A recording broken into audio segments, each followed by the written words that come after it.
Ecclésiaste 5, la Bible du semeur.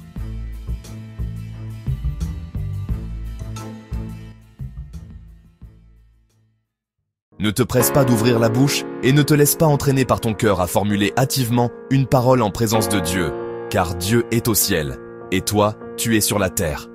Que tes propos soient donc peu nombreux.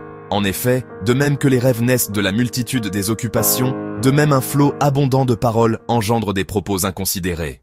Si tu as fait un vœu à Dieu, accomplis-le sans tarder, car les insensés déplaisent à Dieu. Ce que tu as promis, tiens-le. Il vaut mieux ne pas faire de vœu qu'en faire, et ne pas s'en acquitter. Ne laisse pas tes paroles te charger d'une faute, et ne va pas dire aux représentants de Dieu, « Mon vœu était une erreur ». Pourquoi irriter Dieu par tes paroles, et faire échouer tes entreprises? C'est pourquoi, là où il y a abondance de rêves et multiplication de paroles légères, crains plutôt Dieu. La hiérarchie oppressive.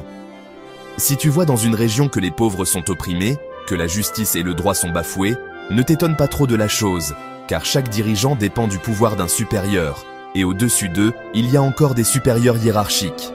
Mais malgré tout, ceux-ci demeurent dans l'intérêt du pays, qu'au profit de l'agriculture, on se soumette au roi. Sur la richesse, qui aime l'argent n'en aura jamais assez, et qui se complaît dans l'abondance ne sera jamais satisfait de ses revenus. Cela encore est dérisoire. Plus on possède de biens, plus se multiplient les profiteurs. Et quel avantage en tirent leurs possesseurs si ce n'est le spectacle que lui offrent ces gens? Doux est le sommeil du travailleur, qu'il ait peu ou beaucoup à manger, mais l'abondance du riche l'empêche de dormir. J'ai vu sous le soleil une terrible calamité. Il arrive que les richesses conservées par un homme fassent son malheur. Qu'elles viennent à se perdre à cause de quelques mauvaises affaires, et il ne lui en reste rien lorsqu'il met un fils au monde. Il est sorti nu du sein de sa mère, et il partira comme il est venu, sans emporter dans ses mains une miette du fruit de son labeur. Qu'il reparte comme il était venu est aussi une terrible calamité. Quel avantage a-t-il donc à trimer ainsi pour du vent? Sa vie durant, ses jours s'écoulent bien sombres, pleins de chagrin, de souffrance et d'amertume. Jouis de la vie que Dieu te donne. Voici ce que j'ai considéré comme bon pour ma part. Il est approprié pour l'homme de manger, de boire et de goûter au bonheur au milieu de tout le labeur qui lui donne tant de peine sous le soleil pendant les jours que Dieu lui donne à vivre. C'est là sa part.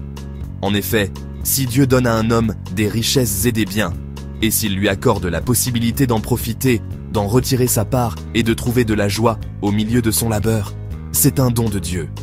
Ainsi cet homme ne s'appesantit pas sur sa vie puisque Dieu le tient occupé à la joie qui remplit son cœur.